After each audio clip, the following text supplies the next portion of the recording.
From LinkedIn News, I'm Leah Smart, host of Everyday Better, an award-winning podcast dedicated to personal development. Join me every week for captivating stories and research to find more fulfillment in your work and personal life. Listen to Everyday Better on the LinkedIn Podcast Network, Apple Podcasts, or wherever you get your podcasts. From LinkedIn News, I'm Jessie Hempel, host of the Hello Monday podcast. Start your week with the Hello Monday podcast. We'll navigate career pivots. We'll learn where happiness fits in. Listen to Hello Monday with me, Jessie Hempel, on the LinkedIn Podcast Network or wherever you get your podcasts. Hello, my friends, and welcome to another exciting episode of Negotiate Anything. Negotiate Anything is produced by the American Negotiation Institute, and with over 3 million downloads and listeners in over 180 countries, listeners just like you have made it the #1 negotiation podcast in the world. I'm Kwame Christian, and I'm the director of the American Negotiation Institute. We're growing, and I want to introduce you to our new team members and new trainers. This will give you new and diverse perspectives on negotiation and conflict resolution. And that's why Shane Martin, our head of sales and partnerships, is going to serve as co-host of the show from time to time. We're excited to continue to provide you with the best content that will help to make your difficult conversations easier, both at work and at home. Lastly, our team conducts negotiation and conflict resolution trainings in the United States and abroad. Our trainings will give you the practical skills you need to resolve conflict, negotiate, lead, and persuade with confidence. Click the link in the description below to learn more about how we can make your difficult conversations easier. Amanda, thanks for joining us today. Thank you so much for having me, Kwame. Good to be here. Yes, it is great to have you. You came highly recommended, so I'm excited to have this conversation. So how about you get us started by telling us a little bit about yourself and what you do? Sure. I've been a journalist for 20 years and I write books. I spent most of my career writing for Time Magazine in different places. And somewhere along the line, I'd say about 5 years ago, I started to just feel like journalism wasn't working the way it was supposed to work. And that was deeply disturbing because I'd kind of, gone long on journalism in my life. It was part of my identity. It still is. It felt like journalism was really important, but it wasn't having the effect that journalists wanted to have. And so by that, I mean, people distrusted the places that I was writing for. About half the country actively distrusted the places I was writing for and believed they were not telling the truth on purpose. No amount of facts and argumentation seemed to change people's minds when it came to politics in particular. And it just felt like curiosity was dead. And that's like my whole thing. That's all I got. You know what I'm saying? So I went through this whole kind of midlife crisis about how to be useful in this hyper polarized time, and ended up totally transforming how I think about conflict by studying and learning from people who work in conflict differently than journalists. So this would be people like you, people who work in negotiation, people who work as psychologists, people who do gang violence interruption, who work as diplomats or rabbis, or all kinds of people who understand conflict intimately, but very differently from journalists. So that's sort of that's where we are right now. That's how I got here. This is great. And so what we're going to do, audience, is we're going to have an open conversation.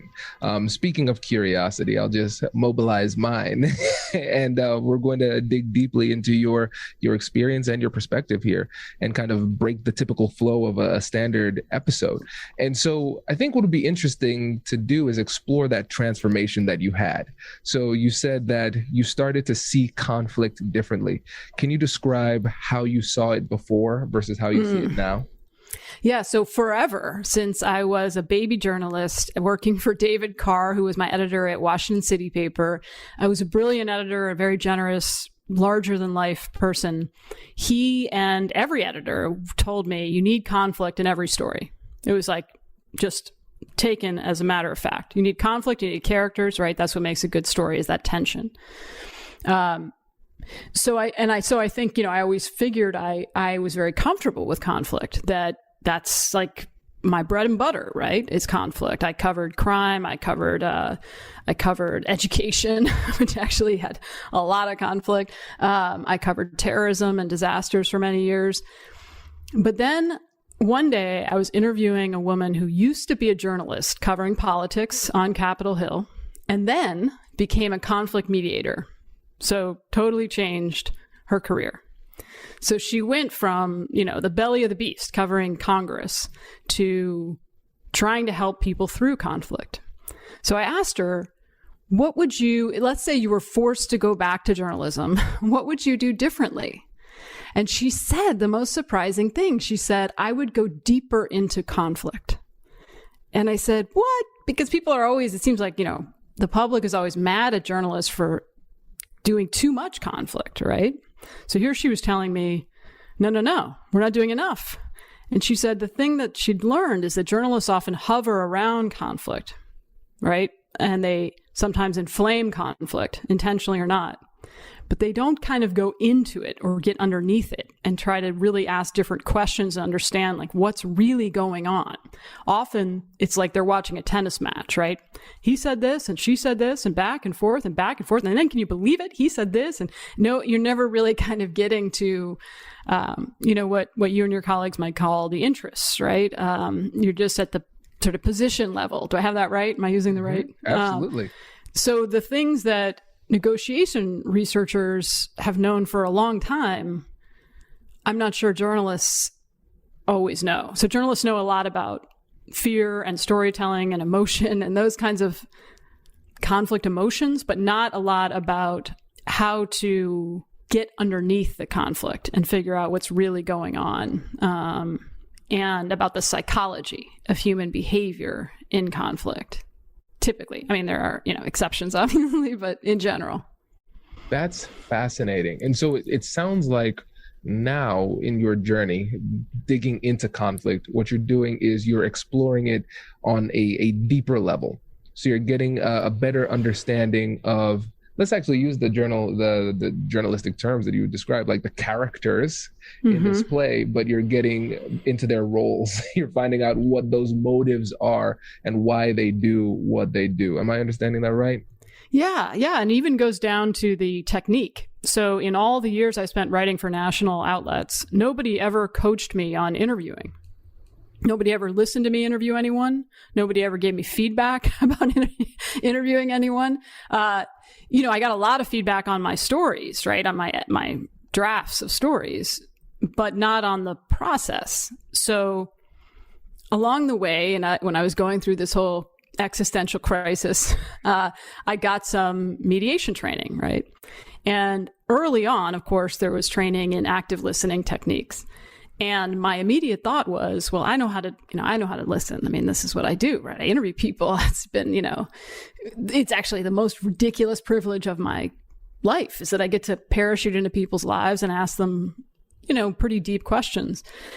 So I went into it kind of cocky about my ability to listen. And what I learned pretty quickly is that, nodding my head and furrowing my brow and, doing those things isn't really listening. Like, the best kind of listening, as you know, is proving to the other person that you're really trying to get them, even as you disagree, maybe especially as you disagree, right?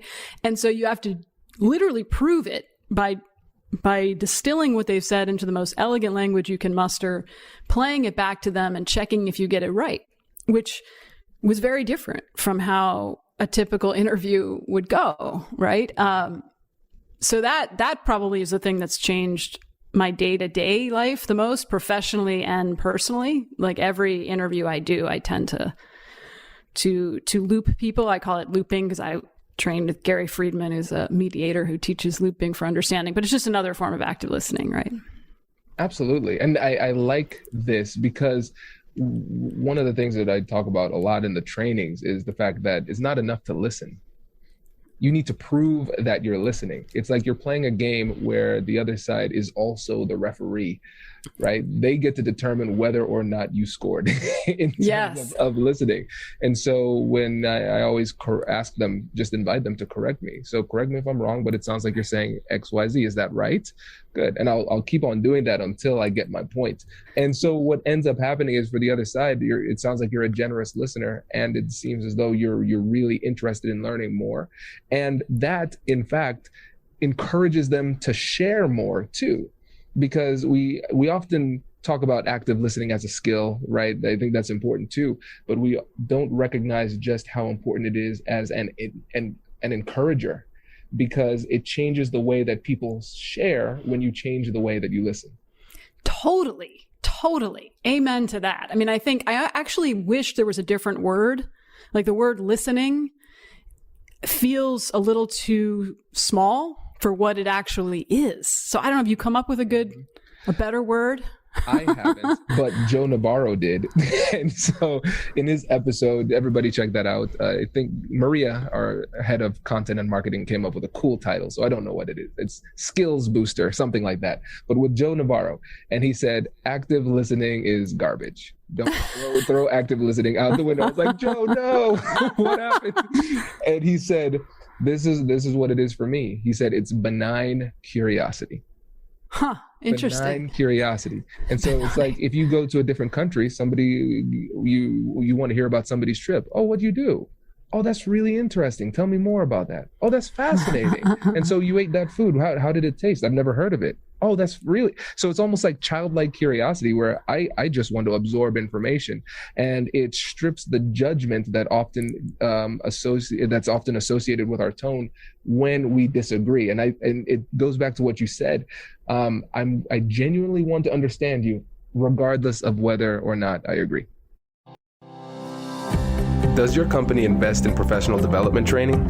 If you believe that your team would benefit from a negotiation workshop, all you need to do is go to our website, fill out the workshop request form, and then we'll set up a time to chat. These workshops are completely customizable, and we've done them all around the country.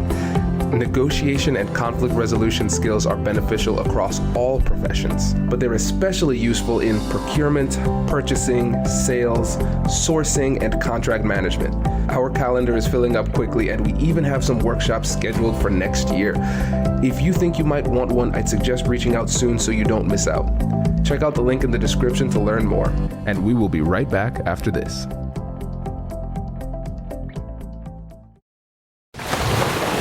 Brace the rudders! Raise the sails! Raise the sails! Captain, an unidentified ship is approaching. Over. Roger. Wait, is that an enterprise sales solution? Reach sales professionals, not professional sailors.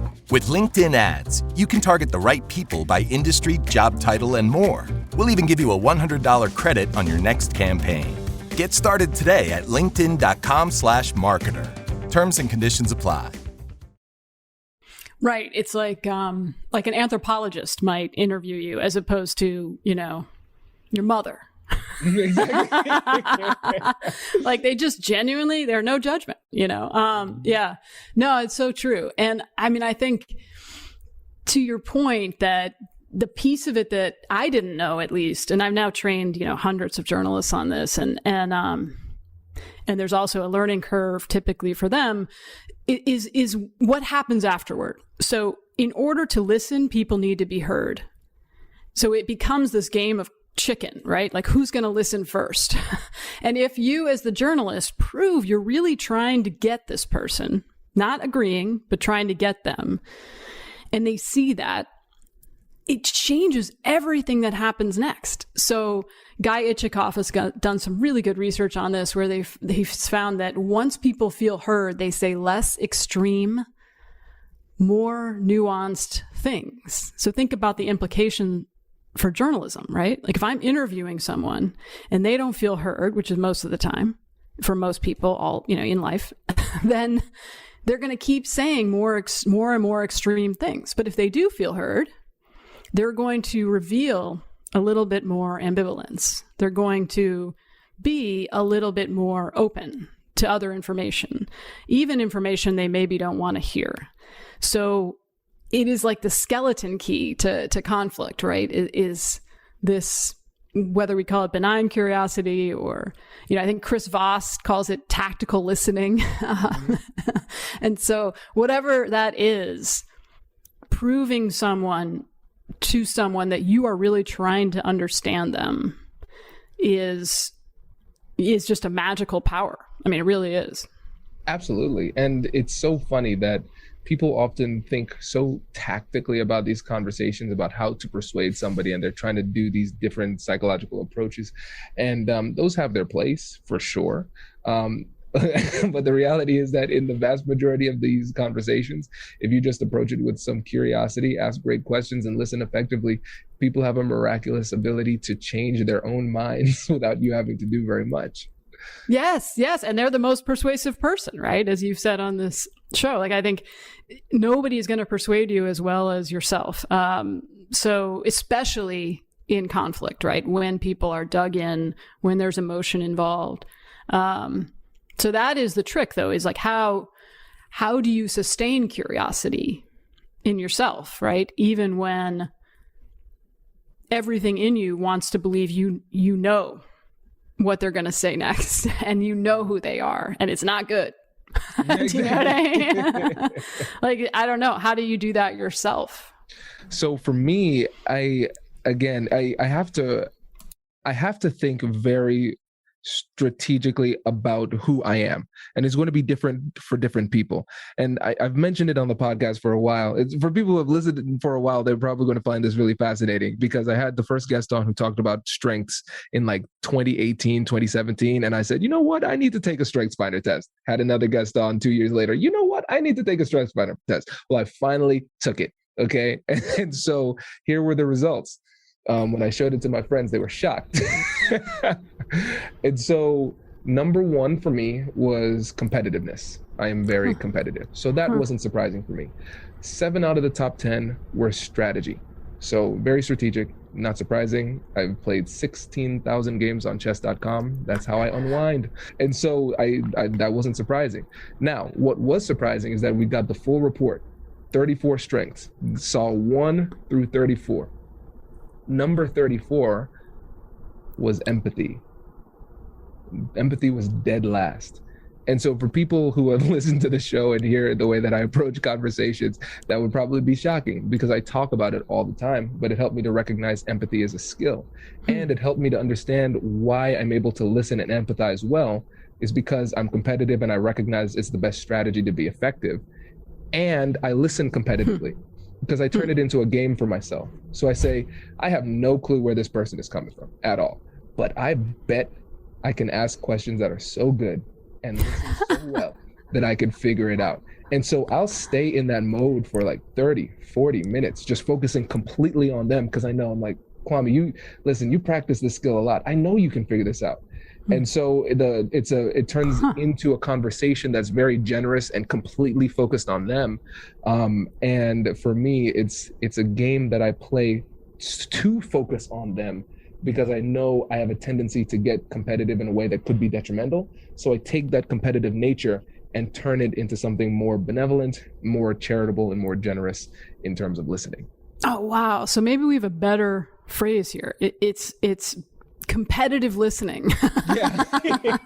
For me, like, you're trying to show maybe yourself, I guess, and the person that you can do this. You can investigate this, sort of like a detective, as opposed to like a judge and jury. Is that right? Exactly. Yeah, I think that's a fair way of conceptualizing it, because in my first book, I have a section called the benefit of the doubt.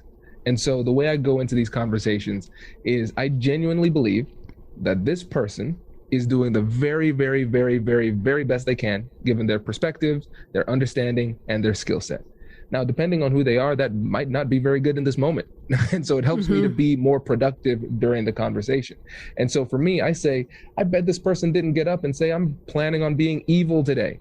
I bet in their head, there's some rationalization that makes sense, and I need to figure it out. Right now, I don't know. how does this behavior make sense? And then thinking back to my buddy Dan Oblinger, who was on the show a while back, talking about how to deal with deception, even if people are lying to you. He says lying is an opportunity because for some reason, this person thought that lying to me was their best option. I need to figure out why that is. That's fascinating, right? And so I think about it in terms of like a story too. Some stories are nonfiction and some stories are fiction. I find both endlessly entertaining. And so when I depersonalize it and try my hardest to understand, regardless of how I'm feeling, it helps me to be more effective in the conversation. That's interesting. And I think it's a special challenge for reporters, right? Because let's say you're interviewing a politician, right?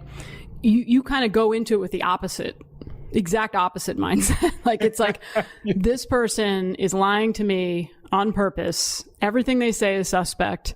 They don't have the public's interest at heart. And I'm not saying this is the right way to go into it, by the way, but that is often in a sort of adversarial us versus them culture, like politics or the legal system or other things.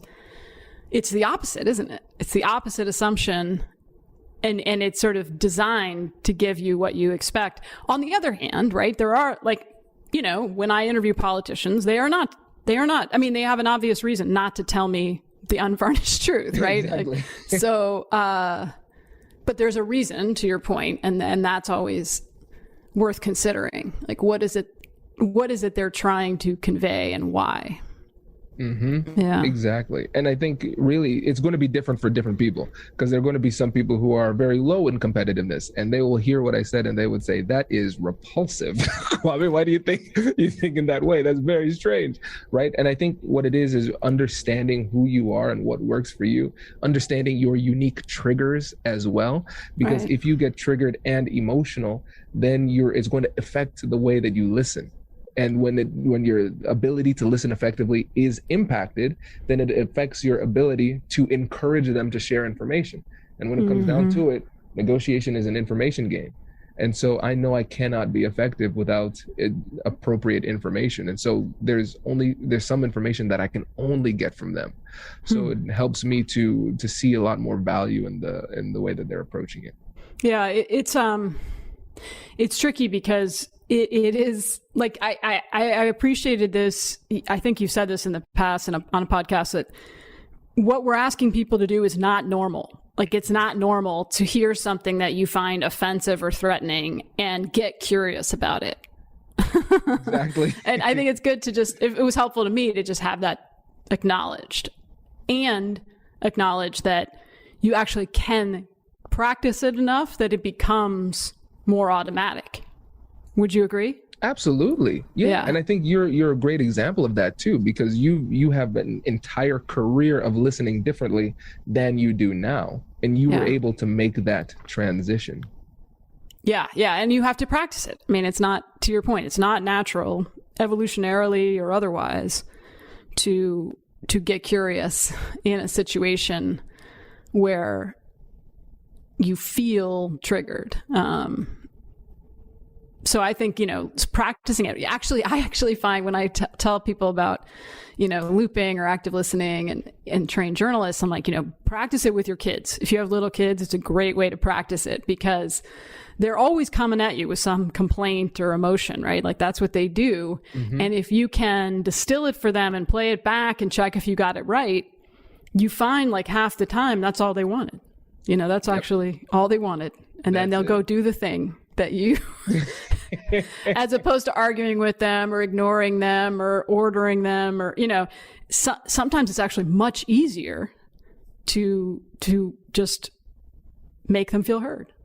Absolutely. And so active listening is a critical part of parenting. And like you said, sometimes it is the whole battle, not even half the battle. It's the whole battle. And a lot of times what ends up happening is our goal to just shut things down and save time is actually the thing that makes us take more time in these conversations.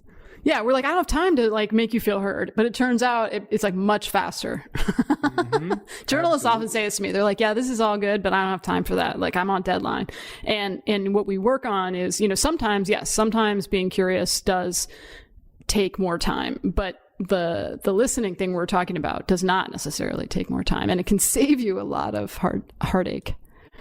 Absolutely. And to that point with kids too, because I know that a lot of times, I'm at work during the day, during my peak hours of energy, but it's like in the morning when I'm rushing to get to work, and then in the evening when I'm exhausted from work, that's when we spend the most time with my kids. And so we're under duress, and I'm like, I just want to leave. I just want you to go to sleep so I can relax, and, so we're frazzled and we're under higher levels of duress. So you're absolutely right. These are opportunities for us to practice our listening, because for me, in my experience, listening at work, as a mediator, as a lawyer, as a negotiation consultant, whatever it happens to be, it is so much easier.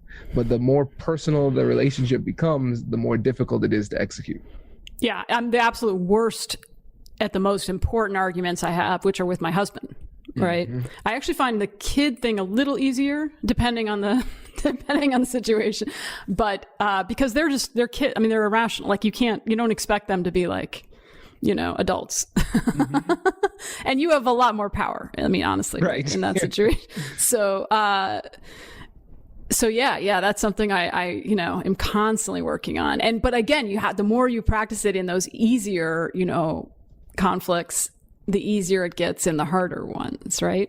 Absolutely. And one of the things that I thought was interesting about you is that you draw the distinction between some conflicts that are productive, like good conflict, and then some bad conflict. Can you tell us about that distinction? Yeah, so I kind of went into writing this book, High Conflict, trying to figure out, what does it look like for societies to get out of conflict? Can I find stories and research about that? And I realized pretty quickly that was the wrong question. Conflict is not the problem. We need conflict. We need the kind of thing that pushes us to be better as individuals, as groups, as countries. We need to stand up for ourselves. We need to ask questions. So I think of it as good conflict, like, the late Congressman John Lewis used to talk about good trouble, right? The kind of conflict that is necessary.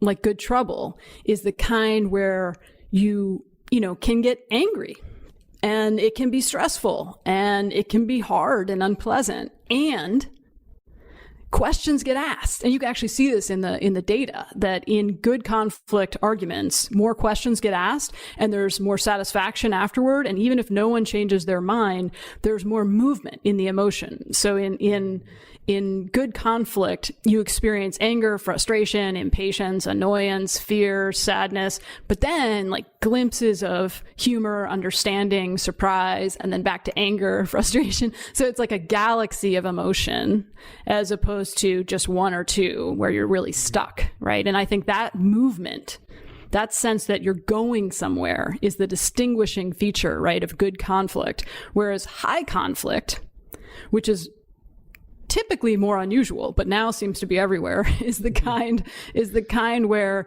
it can really start small, but it becomes an all-consuming kind of conflict where it's conflict for conflict's sake, right? So it becomes almost like a perpetual motion machine where the original dispute fades into the background and that us versus them dynamic takes over. No questions get asked because, again, we think we know. We think we know what the other side is up to. And there's a sense that you're not making any progress. So one of the ways to tell if you're in high conflict, in my experience, is if you have the same arguments with the other side or person in your head over and over, and they don't go anywhere, and then even when you talk to someone who agrees with you, who's on your side, you don't feel better, right? Like you're kind of stuck in the murk of the high conflict. And it becomes the kind of thing that gradually starts to make everyone involved suffer to different degrees, right? To different degrees. But it takes a real toll, and you don't get the progress you get with good conflict. So that was, for me, a really helpful distinction. It's not conflict that's the problem, as you know. It's the kind of conflict that brings out our worst instincts, particularly in really emotional, collective conflict. This is interesting. And so, Amanda, from your perspective, the distinction between high conflict and good conflict, would you say it's more in the process or the outcome? I would say it's much more about the process. Yeah. It's much more about, it's less about what the argument's about. Mm-hmm. And because I've seen good conflict be about really hard things, and I've seen high conflict be about really silly things. You know what I mean? Mm-hmm. So it's much more about the how. Are you able to retain dignity is a word that comes to mind. Your own and the other person's. That doesn't mean you don't criticize them. It doesn't mean you don't agree. You know, you have to agree. And this is a distinction that I think it's frustrating to me how often we get trapped in thinking that we either have to have high conflict, let's say in politics, like we've got now, mm-hmm. or bipartisan unity. You know, like, I don't think those are the only two choices. And you can see that, right? Like we're trapped in that kind of false dichotomy. Whereas in good conflict, you know, I've you know, as a reporter, been able to sit in on conversations between, you know, people having really deep, difficult conversations about, you know, the Confederate flag, or who really disagree deeply. Right. But do it in such a way that doesn't collapse into dehumanizing each other, you know, that keeps open the possibility, however remote, that they don't know everything. This is really interesting because I think so many people are focused on the destination that they don't think about the journey. And what it sounds like is that, and you correct me if I'm wrong here, the destination could be the same place. So for example, in good conflict, you could ultimately walk in a circle where you address the issue in different ways. You share, you're asking questions, you learn from them, they learn from you. There's a variety of different emotions, and then ultimately you settle in more or less the same place, but it could be good conflict. Then you could have the same situation, but it's bad conflict, and everybody is approaching it in only experiencing a narrow set of emotions, which would be anger, hostility, disgust, like that narrow set of negative emotions toward each other. There's no curiosity. There's more just attacking. And then they end up in more or less the same place. And one could be good conflict and one could be bad conflict, even though in terms of the practical outcome, it looks from the outside looking in that they ended up in the same place. Yeah. And I think you might be in the same place, but you've got your peripheral vision.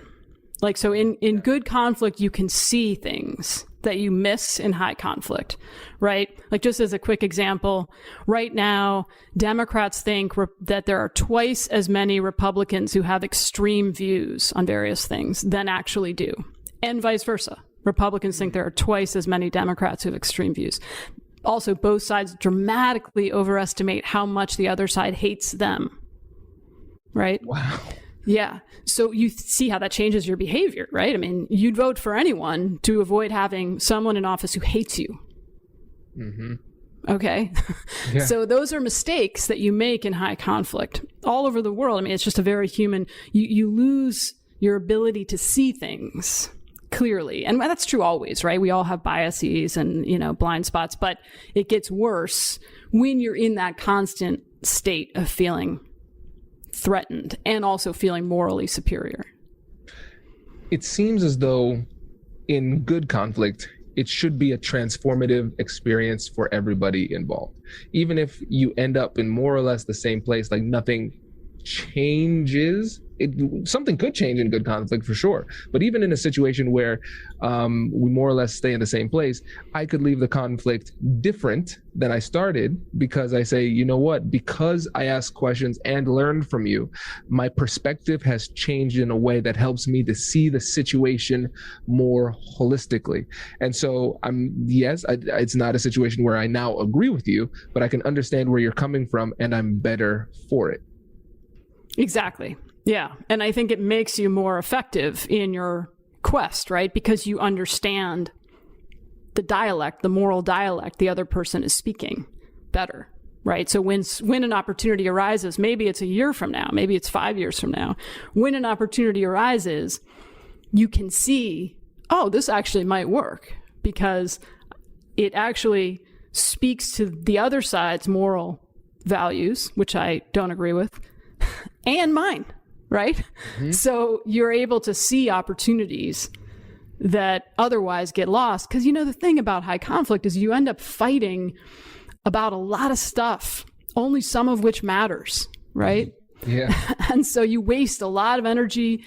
You fight a lot internally. Like in my experience, and I'm sure there are exceptions, any institution or organization that goes really deep on us versus them thinking, and where there's an orthodoxy and a good versus evil, eventually you start to turn on each other.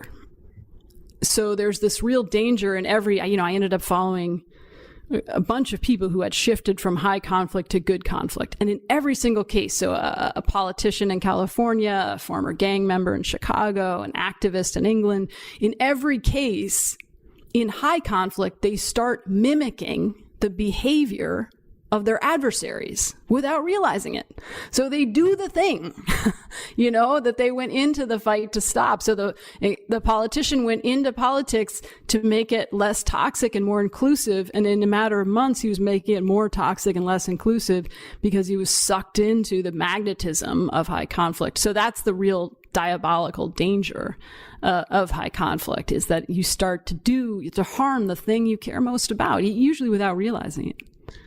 And so how does somebody who recognizes they're in the middle of high conflict, how do they change it and turn that into good conflict? Well, there's a few things that the people I followed all did. So they were in really different kinds of conflicts all over the world, personal, political, professional. But the patterns that I saw, which may be useful, are that they, first of all, they always did something to distance themselves from the conflict entrepreneurs in their midst, right? So these are the people or platforms that exploit conflict for their own ends, often for profit, but sometimes even more often for attention or a sense of belonging or camaraderie, right? Recognizing who those people are and creating some distance. So, to take an extreme example, the gang leader in Chicago moved across town. And he was able to do that, and it made a huge difference because it slowed down the conflict, right? So when his cousin was just tragically killed, he didn't know right away who did it. He didn't have people coming to him right away agitating for revenge, right? So you slow down the conflict. For other people in less, high stakes conflict, it might mean changing who your lawyer is in an ugly divorce dispute, or changing who's on your social media feed, or which cable news pundit you're watching, right? Noticing who is really delighting in every twist and turn the conflict makes. And by the way, all of us can be that person. We all can act, especially journalists, right, as conflict entrepreneurs. So, I don't think it's useful to just demonize them, right? But it's important to notice that pattern, and get curious also about why they're doing that, what is going on there. It's so interesting. To use a culinary example, tell me if this makes any sense. If not, we can just edit it out and I'll sound perfect anyway. So it's almost like a marinade. Imagine you are the dish being cooked And then if you are marinating in some very spicy spicy sauce, you're going to be spicy too. And once you remove yourself from that, then the spiciness from the people around you stops seeping into you, and then you can see things more objectively, and you don't feel the need to respond in kind. Yeah, it's like a social contagion, right? Exactly. AKA marinate. Exactly. Yeah, I mean, there are, especially in powerful group identities, right? Like we know from the research that when someone you care about gets an electric shock, you feel it like you got it. Like the part of your brain that processes pain experiences that. And the same is true with social pain, like humiliation, right? So it doesn't even have to happen to you for you to feel social pain and react accordingly. So the more you can kind of distance yourself from people who, for example, conflict entrepreneurs will often frame everything as a humiliation because it tends to really foment and escalate conflict for a lot of reasons. But that's something to look out for. You know, is it really humiliating? Or does this guy just keep saying it is? You know what I'm saying? Yeah, that's a good point. That's a really really good point. And sometimes it becomes difficult to see where they end and you begin, because everybody starts to become, like you said, that social contagion. We start to become one nebulous blob of like-minded people. And I mean, it's the hive mind. That's what happens. I think, especially when we think about today, how easy it is for things to get polarized, how divisive things have become, I think it's really important to stop and ask ourselves whether or not this is good conflict or whether or not it's high conflict. It's a distinction that I think this is the first time I've heard it described in this way, and it's been really, really, really helpful for me. And then with the time that we have left, I would ask, when it comes to, let's say on the like the globe scale or the global scale or the national scale, because I think you already did a really good job of describing what it is that we can do to remove ourselves from high conflict and start to change that. I think that's really helpful, changing our environment. Now, when it comes to the global scale or the national scale, what are the things that we can do to address that? I think a lot of the things that you talk about all the time apply here for good conflict. Like, you cultivate good conflict with curiosity, with asking different questions, with making sure you're really listening to people, right? With not assuming you know everything about them. But then I think what you're asking is, how do you take that to scale? Like, how do you deal with that across a country or a political system? Is that what you're asking? Mm-hmm. Yeah. So some of the things that I think have been helpful from studying other conflicts elsewhere that might be useful here are, first of all, you have to reduce the power of these binary choices. We know from decades of research that when you divide humans into like two opposing groups, bad things happen. Like, it just doesn't go well. So we know from the research that countries that have more than two political parties tend to have more trust and less polarization. Not always. There are exceptions, right? But on average, that is one way. And that feels impossible, right? Like, oh my God, we'll never have a third party in the United States, right? At the same time, there are incremental changes you can make. So, like, have you ever heard of ranked choice voting? No. Yeah, it's like this idea where you vote for your top 3 or 4 candidates for mayor, say. So if your top choice doesn't get enough votes, your votes all go to the second choice you chose. And this actually is now being used in Alaska and Maine, and New York City's mayoral election in June used ranked choice voting. So there are places actually doing this, even in the US. And one of the things it does, while it doesn't necessarily introduce a third party, it does complicate that binary, right? That sense you either win everything in an election or you lose everything. That winner take all mentality, which I think, right, from negotiation we know is like BS. And then that idea that if I win, you lose, and vice versa.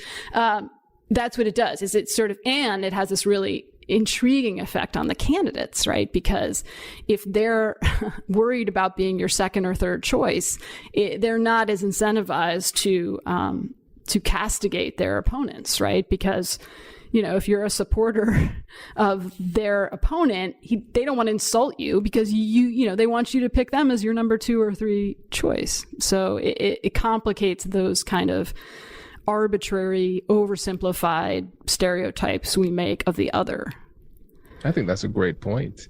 And I think this is the beginning of an incredible campaign. Amanda Ripley for president. Yeah, that's not happening. But I do remember listening to one of your podcasts where you talked about how you originally thought about going into politics. Is that right? Yeah. Oh. Yeah, and I remember thinking, God, I wish he'd done that. I know. Selfishly. There are a lot of people who want other people to be Exactly. Right, yeah. Yes. So between us two, we have two people not going into politics, but we'll have the candidates on if they want to come on to a very teeny tiny podcast. But Amanda, we really appreciate this. This was really, really helpful. And I think you've given us a lot to think about. And before you go, remind us again about your books and how people can get in touch with you. Sure. So my latest book just came out. It's called High Conflict, Why We Get Trapped and How We Get Out. And you can find it at any bookstore. Reach out to me with your own stories of getting out of high conflict, your own struggles. I've gotten a lot of great, really interesting notes from people since the book came out. My Twitter handle is @Amanda Ripley, and my email is amanda@amandaripley.com. Fantastic. Amanda, thank you so much. Really appreciate it. Thank you, Kwame. It was fun. It's good to see you. Congratulations! You've just joined an elite club. By listening to a full episode, you're now officially on the Negotiate Anything team. So welcome aboard. What most team members do is they subscribe to the podcast because that allows them to automatically get the latest episodes of the show. The best things in life lie on the other side of difficult conversations. Keep learning, keep practicing, and keep getting better. Your relationships will improve, your career will soar, and you'll have the confidence you need to get the most out of these crucial conversations. Again, thank you for joining the team. We're excited to have you, and I will see you in the next episode. I'll catch you later.